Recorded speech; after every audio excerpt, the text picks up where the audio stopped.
Let us start Cauchy's residue theorem. Okay, so when do we use Cauchy's residue theorem is what if all the values lies inside the contour. Okay, whatever the values in the denominator, if both the values lies inside the contour, then how to solve such type of problems? Then we have to go for Cauchy's residue theorem. Okay, integral of f of z by z minus a into z minus b dz can be written as 2 pi I into residue of a plus residue of b. Then how to calculate residue of a? Residue of a is equal to limit z tends to a f of z. Residue at b is equal to limit z tends to b f of z. Likewise, nth order f of z by z minus a whole power n dz can be written as 2 pi I residue of a plus residue of b. But residue of a is different for this thing. Limit z tends to a 1 by n minus 1 factorial into dn minus 1 by dz n minus 1 f of z, as we were doing in Cauchy's integral.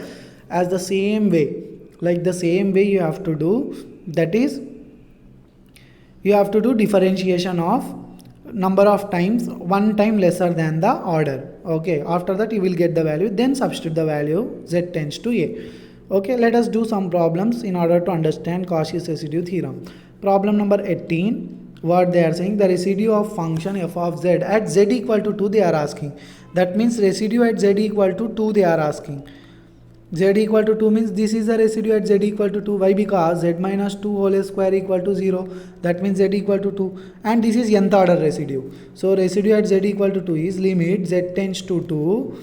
Limit z tends to 2. 1 by n minus 1 factorial. 2 minus 1 factorial is 1 by 1. D by 2 minus 1 by 2 minus 1. That is d by dz into 1 by z plus 2 whole square. Whichever is we are taking, that won't act as function. Okay, we are taking this, that won't act as function, and the remaining part will act as function. Let us suppose if I am taking residue at z equal to minus 2. Residue at z equal to minus 2 if I am taking, that means this will act as function. This will act as function. Now because I am taking z equal to 2, this will act as function. Okay, then limit z tends to 2, 1 by 1 factorial, d by dz of 1 by x square is what? Minus 2 by x cube. How?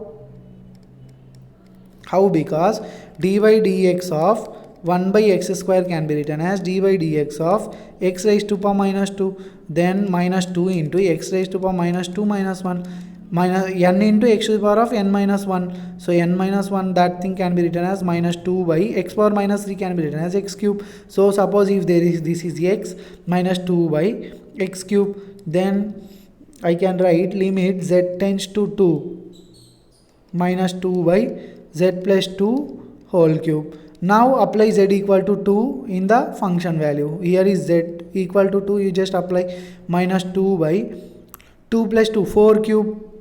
4 cube is how much? 64. So we will get minus 1 by 32. Minus 1 by 32. Which option? Option A is correct. Hope you are getting. Then let us solve problem number 19. What is problem number 19? The residue at its poles. At its poles is nothing but what? At A, at B, at C, if they have number of, how many number of denominator terms are there, those many poles will be there. Okay, at its poles, how many poles do we have for this problem? 3 poles. How we have 3 poles? Like Z is one term, Z equal to minus 1 is other term, Z equal to minus 2 is other term. So suppose residue at Z tends to 0, because I can write this Z as Z minus 0. Z minus 0. Okay, residue at its pole, then the other term will become function. So residue at z is limit z tends to 0, 1 minus 2z by z minus 1 into z minus 2. Come on, apply z equal to 0. 1 minus 2 into 0 is 0 by 0 minus 1 minus 1, 0 minus 2 minus 2. So 1 by 2. Residue at 0 is 1 by 2. 1 by 2, 1 by 2, 1 by 2, 1 by 2. All options are 1 by 2 only. So we cannot tick as of now. Then residue at 1, because at 0 we have done.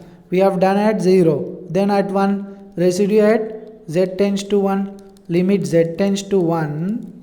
Limit z tends to 1. The other term will act as function now. That means 1 minus 2z by z into z minus 2. Substitute z 1 minus 1 divided by 1 minus 2 again minus 1, 1. Okay, you are getting 1. So minus 1 by 2, 1. You are getting 1 by 2, 1. Then last we will check residue at z equal to 2. Residue at z equal to 2, I am taking this residue. Now this will act as function. So limit z tends to 2, 1 minus 2z by z into z minus 1, 2. That will become minus 3 by 2 into 2 minus 1, 2. Minus 3 by 2, option C is correct. Okay. Let us solve one more problem. Problem number 20. Consider the following complex function. They have given some function 9 by z minus 1 into z minus 2.